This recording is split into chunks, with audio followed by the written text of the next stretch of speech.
आखिरी सफ़र। ट्रेन की एक विसिल और ट्रेन चल पड़ी।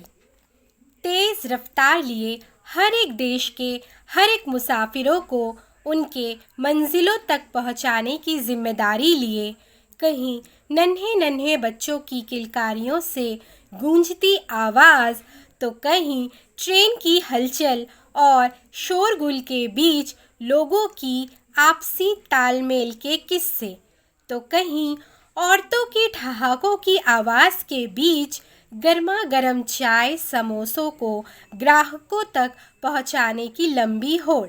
बस इस तरह ये गाड़ी अपनी खूबसूरत मंजिल पर अलग अलग अदाकारी करते हुए चले जा रही थी। तभी किसी कोने में चार दोस्त नीरव, अंशुल, रंजन और मोहित अपने अपने सफ़र को तय करते हुए आपस में वार्तालाप करते हुए इस सफ़र का मज़ा लेते हुए जा रहे थे। ये चारों अलग अलग जगहों से इस गाड़ी पर चढ़े थे, पर इनकी मंजिल शायद एक ही थी। पर कैसे ये अलग होते हुए भी एक हो गए, बस यही से इस कहानी की शुरुआत होती है। जब अपनी सीट पर नीरव बैठे हुए खिड़की के बाहर के नज़ारे देख रहा था, तभी स्टेशन पर गाड़ी रुकती है और अंशुल गाड़ी में चढ़ता है और नीरव के पास आकर बैठता है। थोड़े आश्चर्य भरी नज़रों से वह नीरव को देखता है, क्योंकि वह आकर उसके पास ही बैठ गया था, पर नीरव ने एक बार भी पलटकर उसे नहीं देखा था कि उसकी सीट के पास में ही कौन आकर बैठा होगा, क्योंकि वो तो अपने ही धुन में कानों पर ईयरफोन डाले बाहर की सुंदर नज़ारे का मज़ा ले रहा था। तभी अंशुल कहता, आप कहाँ तक जा रहे हैं? ये ऊपर वाली सीट मेरी है। नीरव पलटकर अंशुल को देख हल्का मुस्कुराता हुआ कहता, हाय, आई एम नीरव से। ये लोअर बर्थ मेरी ही है, मैं कोलकाता जा रहा हूँ। नीरव कहता, ओके, मैं भी वहीं जा रहा हूँ। इस तरह दोनों आपस में बातचीत करते हुए इस सफ़र का आनंद ले रहे थे। चूँकि उन्हें एक ही जगह जाना था, तो कुछ ही पलों में दोनों के बीच काफ़ी याराना सा हो गया, जैसे मानो एक दूसरे को लंबे समय से जानते हों। कभी साथ में चाय पीकर चुस्कियों के मज़े लेते, तो कभी गर्मा गर्म समोसे और कटलेट खाकर समय का भरपूर लुत्फ़ उठाते बातचीत कर रहे थे। तभी नीरव ने अंशुल को बताया कि वो कलकत्ता अपनी शादी के लिए जा रहा है। कलकत्ता में उसकी पूरी फैमिली ज़ोर शोर से उसकी शादी की तैयारियों में लगी हुई है।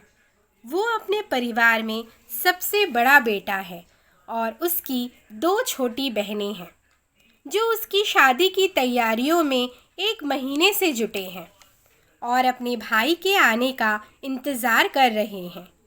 तो दूसरी तरफ अंशुल नीरव को बताता है कि बरसों बाद उसने अपने माँ बाप का सपना पूरा किया है। उनके लिए उसने वहाँ एक बहुत ही सुंदर सा घर खरीदा है, जिसे गिफ्ट करने और उस घर की पूजा करने हेतु अपने परिवार के पास वह जा रहा है।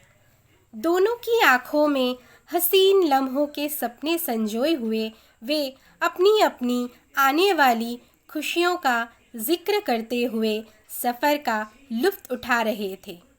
इसी बीच दोनों ने ही एक दूसरे को आपस में बहुत सी बधाई दी। कुछ देर बाद गाड़ी फिर स्टेशन पर रुकी और उसी कंपार्टमेंट में उनके सीट के पास दो लड़के आकर अपना सामान रखने लगे, जिसमें एक लड़का अंधा था और दूसरे ने उसका हाथ थामा हुआ था। फिर धीरे से उसने उस अंधे लड़के को सीट पर बैठाया और बोला, भाई तू बैठ, मैं तेरे लिए कुछ खाने के लिए ले आता हूँ। और इसी के साथ वह वहाँ बैठे नीरव से कहता है कि यार प्लीज़ ज़रा इसका ख्याल रखना, मैं 1 मिनट में नीचे से आता हूँ। इस तरह वो अपने भाई को बैठाकर ट्रेन से नीचे उतर जाता है और थोड़ी देर में हाथ में सामान लिए वापस आता है और उसने अपने भाई को सहलाते हुए इतने प्यार से कहता है कि वह उसके लिए नाश्ता लाया है, उसे खा ले। इस प्रकार वो दोनों भाई भी वहाँ सीट पर बैठ गए। नीरव और अंशुल दोनों भाई को देख मुस्कुराते हैं और उनसे पूछते हैं कि वो लोग कहाँ तक जा रहे हैं। तो पता चलता है कि वो भी कलकत्ता ही जा रहे हैं। उन्होंने बताया कि एक का नाम रंजन है जो कि बड़ा भाई है और दूसरा जो देख नहीं सकता वह उसका छोटा भाई है मोहित। बरसों बाद एक उम्मीद जागी है जिसकी वजह से वो अपने भाई की आँखों का इलाज करवाने कलकत्ता उसे ले जा रहे हैं। थोड़ी थोड़ी देर बाद अपने भाई का इतना ख्याल रखते हुए उसकी सेवा को देखते हुए नीरव और अंशुल की आँखों में तो आंसू ही आ जाते हैं। इस तरह वो दोनों भी उन दो भाइयों से बात करना शुरू कर देते हैं। कुछ ही देर में अब इन चारों की एक मीठी सी दोस्ती हो जाती है। हंसते मुस्कुराते अपने परिवार के बारे में एक दूसरे से बताते वे अपनी अपनी हसीन यादों को एक दूसरे से साझा कर रहे थे, मानो जैसे एक ही परिवार के 4 लोग हों। अब तो नीरव और अंशुल ने भी आपस में एक दूसरे को अपने अपने फंक्शन के लिए इनवाइट भी किया और अपने अपने सुख दुख आपस में बांटने लगे। इस तरह गाड़ी अपनी रफ्तार में तेजी से भागने लगी और इन चारों की आपस की किस्सों की दौड़ भी साथ ही साथ भाग रही थी। चारों को एक साथ देखकर कोई भी कह नहीं सकता था कि एक ही फैमिली मेंबर है या नहीं। उनके आपस की हंसी की आवाज़ पूरे कंपार्टमेंट में गूंज रही थी। चारों बहुत ज़्यादा खुश थे।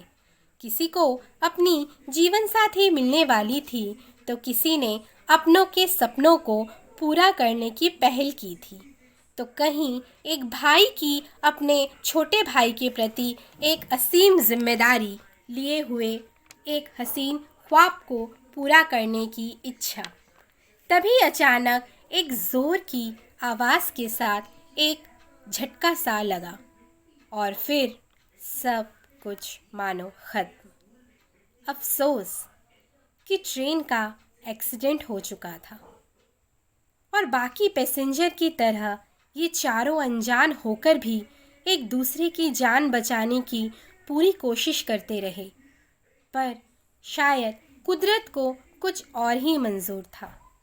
इन चारों का सफ़र या ये कहे इनके तमाम ख्वाहिशों सपनों का सफ़र का अंत होना ऐसे ही निश्चित था और इस तरह इन चारों ने ही औरों की तरह अपनी आखिरी सफ़र ज़िंदगी की इस हादसे में समाप्त कर ली। और ये इनकी सफ़र का सबसे भयानक सच था जो आपस में अलग होते हुए भी इन्हें एक कर गया। सभी अपनी इच्छाओं को लिए इस सफ़र में मिट गए और इनका आखिरी सफ़र यहीं ख़त्म हुआ।